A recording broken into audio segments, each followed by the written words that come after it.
Hey, let's make this sleeveless t-shirt or jacket.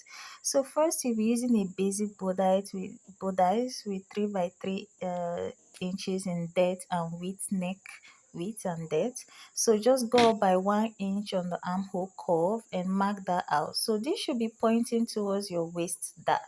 Now I'll be cutting this off because I do not want the armhole gaping. And for the back piece, same width of 3 inches in neck and depth is 1.5. So my lining is 1 inch shorter than the main bodice because you don't want your lining coming out. So I've gone ahead to iron my hairstay. If you're going for that thicker look of your fabric, you can just iron on a hairstay as well.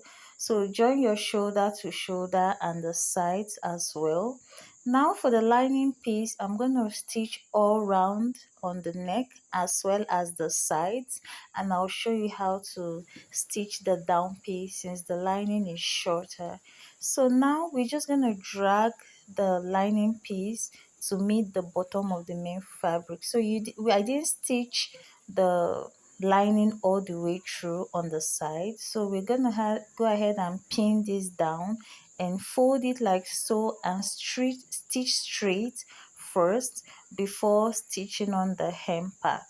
So that's just basically what I did. This was super easy, and we're gonna go ahead and flip this through the armhole. So in my next video I'll be showing you how to stitch the lining on all sides, including the armhole. You'll be able to use the lining to turn all sides. So but for this piece here, we're going to be using a different fabric to turn the armhole. So go ahead and measure the round armhole that you have and just cut out a piece to stitch, to use to just turn it over. So I have this soft lace and I'm cutting it out in this shape. I'm cutting two pieces for each side of the t-shirt.